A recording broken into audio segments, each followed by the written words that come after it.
Hey everyone, Eric Watson here, freelance writer, player of games, writer of words, recorder of videos, and tabletop role-playing aficionado. Welcome to another DM's Guild review, my written and video review series where I take a look at the adventures and supplemental material at the Dungeon Masters Guild website.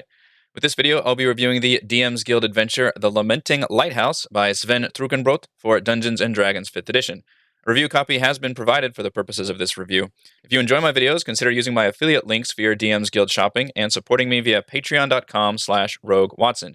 Shout out to my platinum patrons, Andrew, Richard, Joe, Will, Tiny Dancer, and Nick, and gold patrons, RPG Papercrafts, Charming Grenade, Pretty Boy, and Yuma, Marcos de Vicente, Gilberto, Sean, a.k.a. Cert2B, Adam, Dead Lizard Lounge, and Sam.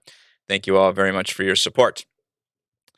The Lamenting Lighthouse is designed for, it says 5th to 10th level characters. Really, it is built specifically for level 6 characters with some encounter adjustments throughout.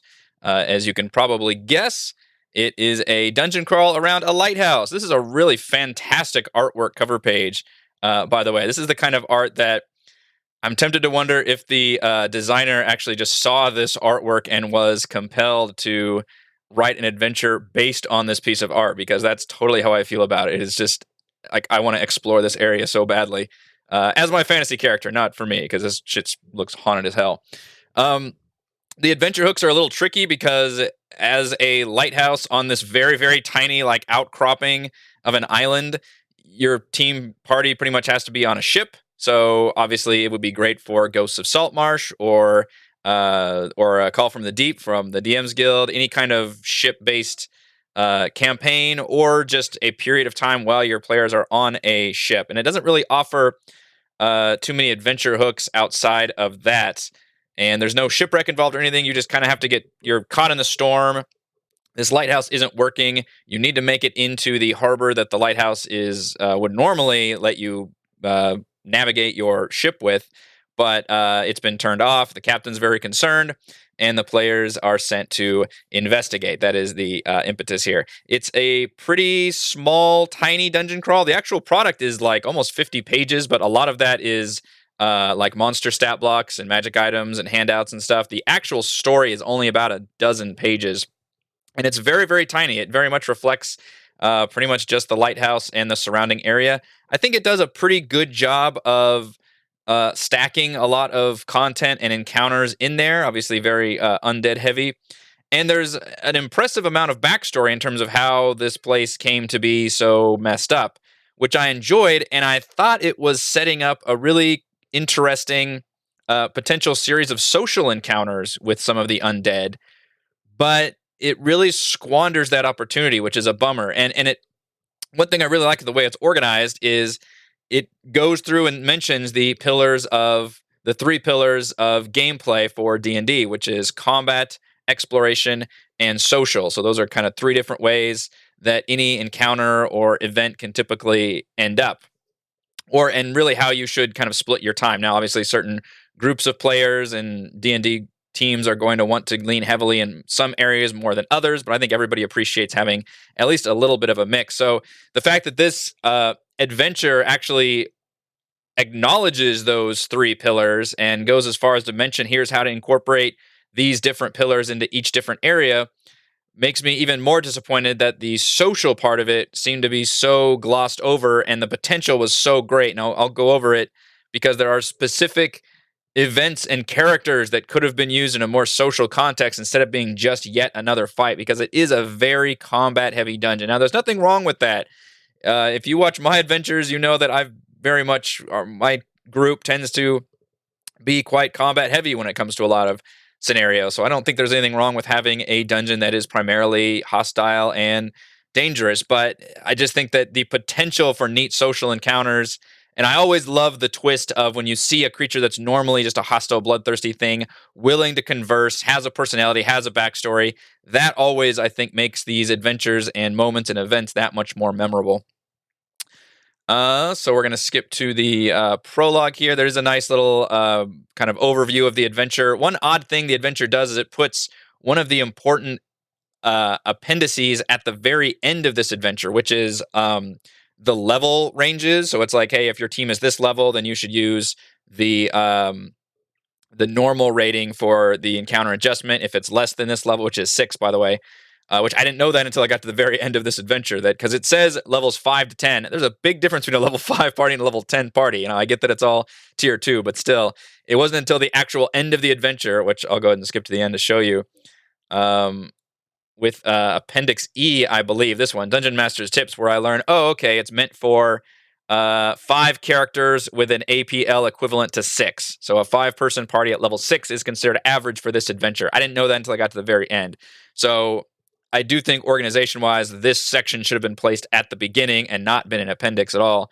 And instead, it's just good notes, too. It's like, hey, here's how to be a good DM, here's how to incorporate the 3 pillars of gameplay, and here's how to adjust all the combats. This needs to be at the beginning near the overview and not mentioned at the end, because I was seeing all these encounter adjustments going, I don't know how to adjust this because I don't know what level everybody's supposed to be. That the front cover just says levels 5 to 10. So it begins, as I said, with the prologue. Your players are on a ship. Whatever reason they're on a ship has to be left up to you, and it's a bit disappointing to see that it kind of just shrugs when it comes to adventure hooks, but I get it. Like, if you're going to do a sea-based encounter, that's going to be kind of hard to come up with a reason for this encounter. It's better that this is just an encounter you use if your party is already at sea. So I get that. I'm not really going to knock the adventure for saying, like, hey, your party needs to be in a ship. Whatever reason they are for that, that's fine. But they need to be on a ship. They need to be trying to get into harbor because of a storm. And then you can run this encounter. It's a very specific timing for it, but it's a very specific, unique dungeon location. So I get that. They're sent on a rowboat to go investigate.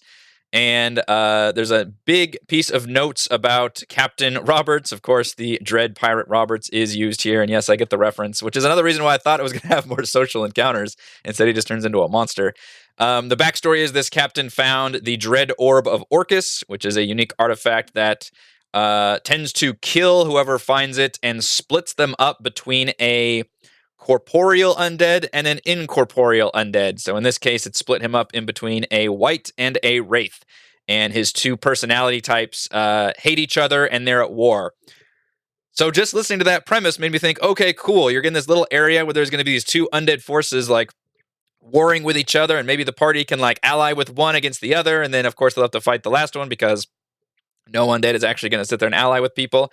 That's what I thought it was going to do. Instead, all it is you just basically fight all of these forces, and you have to end up fighting both central boss battles in 2 different locations is all it really comes down to. So that's one reason why I thought the social part of it and the storytelling was squandered, because it could have had the potential for talking to either one of these Dread Pirate Roberts, Wraith, or Dread White Roberts, or Dread Wraith Roberts are the 2 different incarnations that are created. So they just end up being bosses in this area. The actual area has a neat, I guess I need to go to the map because that's the easiest thing. It's well laid out. I enjoy all the pillars, as I mentioned, that are included in each area for combat, exploration, and social. Although if you look back at the social sections, they're not really much you can do. They're just a bunch of undead in the area that aren't too conversed with talking to the players. Unless you go through a series of like very specific checks and say the right things. Whereas I would want to, for example, there's a sea hag in a cave that part of the backstory is when this pirate ship with the undead Captain Roberts crash landed here, and the 2 forces split up and a bunch of undead were created from the ship. There was a sea hag coven already in this area underneath the lighthouse, just kind of chilling, doing their own thing. And they ended up recovering the orb for a second. One of the sea hags got turned into an Alip, which is kind of a ghostly wraith-type creature, but kind of a cross between a wraith and a banshee, I think, added in Mordenkainen's Tomb of Foes. The other sea hag flees, and the third one is just kind of left as a shaken, miserable mess. And the party can...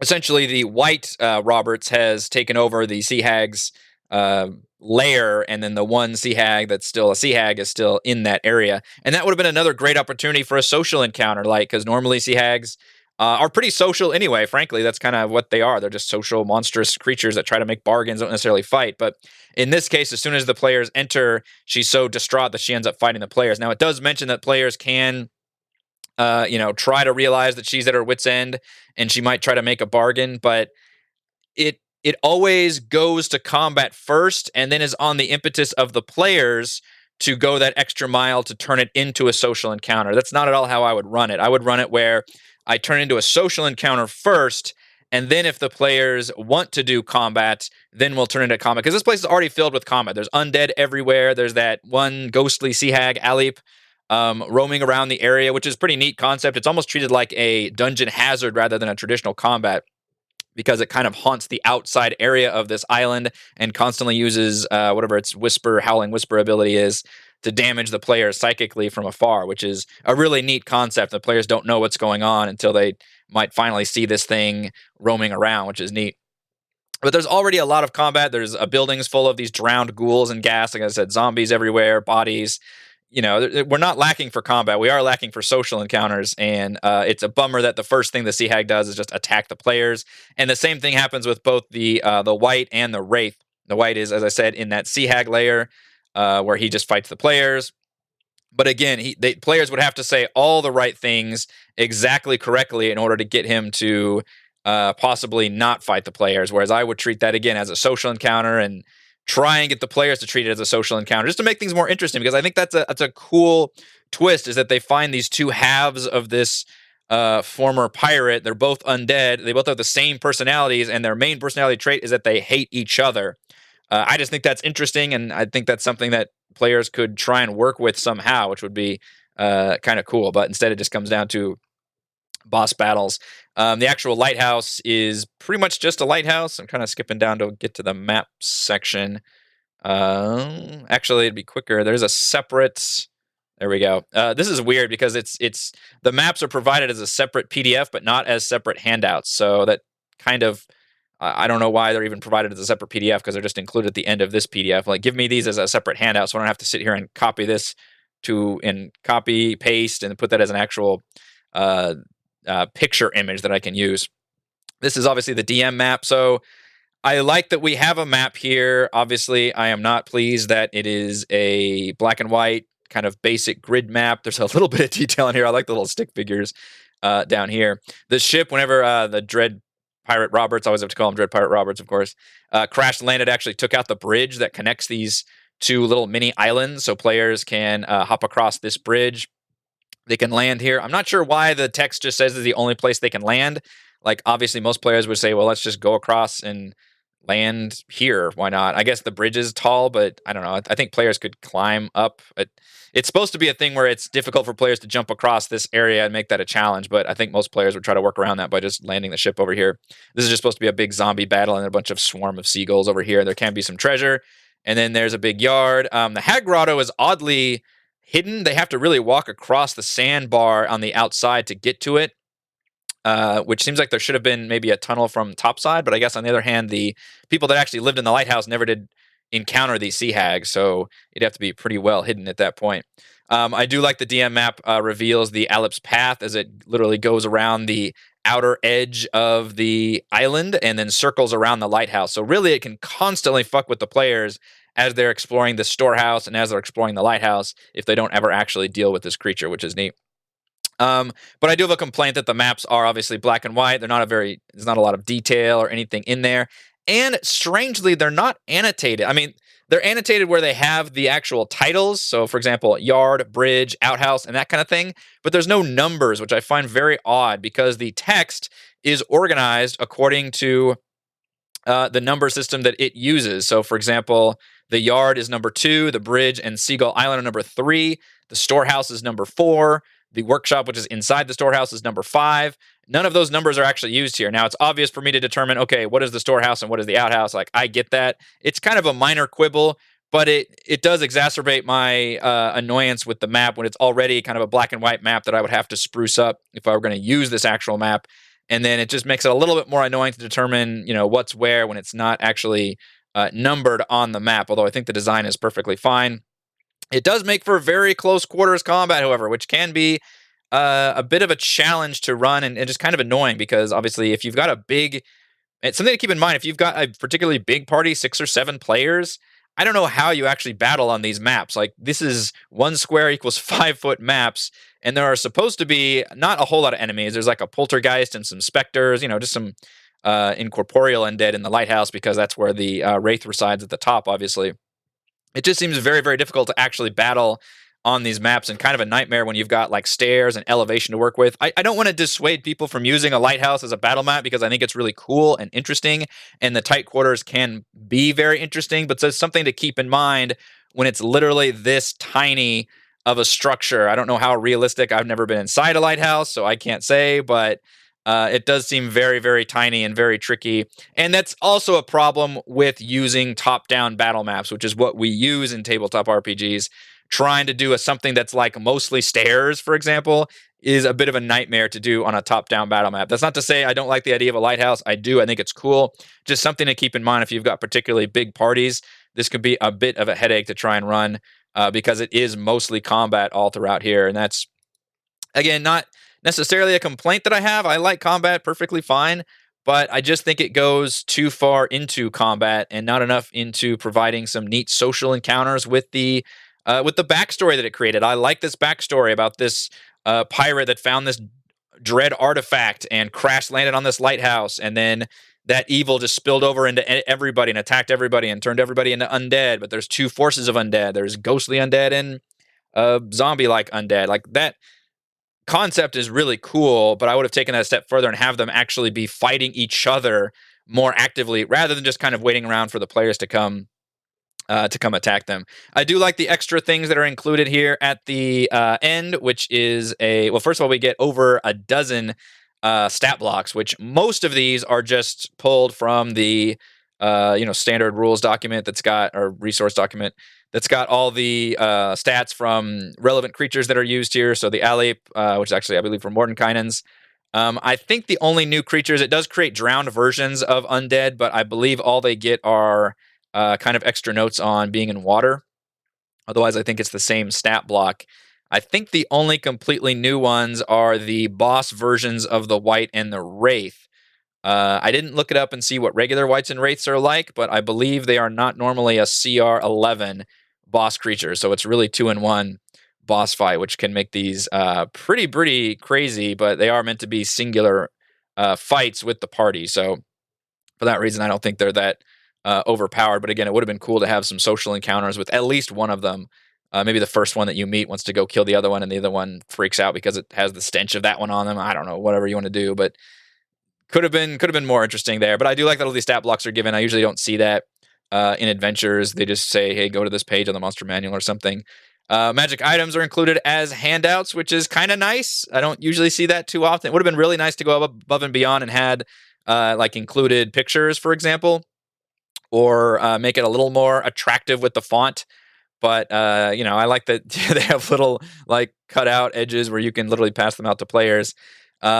These diary notes are really cool. That's probably the closest thing it gets to like social encounter. This is actually probably more exploration because that's environmental storytelling. But if your party searches certain areas, they can find these diary notes, and you're supposed to like roll on a table to actually determine which ones the players get. And they're all kind of fun and flavorful.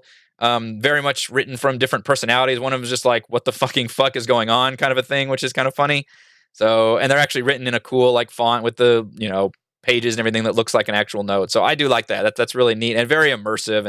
And I think this little dungeon crawl definitely needed that. So I would have my players for sure find those, as well as handouts for story rewards, which is just, hey, you helped this ship along. So your reward is being able to use this ship as your personal ship, essentially, if you've completed this. So neat idea there. All right, let's go over my pros and cons for the Lamenting Lighthouse. Pros, it's got a unique haunted dungeon setting with its own backstory. Most haunted areas should have their own backstory in terms of how they got to be haunted. So, but I like the lighthouse. I think it's a neat area. It's a very compact, tiny dungeon crawl, but I think that's a unique setting for a dungeon. Pro, excellent notes on utilizing all three pillars of D&D play, which is combat, exploration, and social, as well as sensory perceptions for each area. I forgot to go over this, but different areas have a little sidebar called sensory perceptions, where it tells you what an area smells like, sounds like, and any kind of just sensations that players can feel. So what it feels like. That's a really cool added thing that you can, if players are particularly perceptive, or if they just like that extra descriptive text from you, the DM, you can say these kind of things like you smell seaweed and rotting fish and damp wood. Like that's really neat. I like that. Pros: over a dozen NPC and monster stat blocks, including 2 new CR 11 undead bosses. So these aren't a whole bunch of new creatures here. It's pretty standard undead. The new boss versions are pretty nice to have, but I do like that it's just included in the text here, so you don't have to actually reference outside books. Pro: encounter adjustments from very weak to very strong for every encounter. This is starting to become a more standard thing for DM's Guild Adventures, and I appreciate that because it's very nice to be able to adjust it. I don't know if it would adjust very well all the way up to, because again, it's marketed as levels 5 through 10, but it's designed, if you read it, for level 6, and very strong just means you are an average party of like 6 to 7 players above level 6. Well, that could mean a lot of different things. So I don't know how well it actually scales that high, but certainly anywhere between like 5 and level 7, I would certainly say it adjusts pretty well for that, just judging by the text that I'm reading. And Pro, I like that we have player handouts for magic items, diary notes, and story rewards. The diary notes especially are very immersive and cool to have. Cons: I think the adventure skips the interesting potential social encounters for just more combat. It kind of defaults to combat with every encounter, which I think is very much the wrong approach to make. I think at least the Sea Hag should have been defaulted to a social encounter. And maybe they would have learned more about what happened here. And then I would have honestly gone even further than that and made the 2 undead forces kind of warring with each other as a constant thing. And obviously they're just still regenerating constantly. And maybe even one of them tries to like recruit the players to attack the other one, or make it a little more interesting rather than just we're going to this area and we're killing all the shit and looting the stuff, which is, it's fine, but I just think it had a cool backstory and a cool potential there.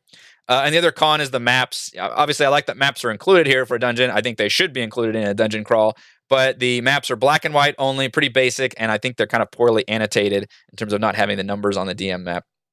Final verdict: the Lamenting Lighthouse provides a combat-heavy brawl a combat-heavy brawl in and around a unique, if tiny, dungeon design. Thank you all for watching this video review. You can see my written review at roguewatson.com. You can support my work at patreon.com/roguewatson, and you can follow our own D&D adventures here on my YouTube channel. Thank you.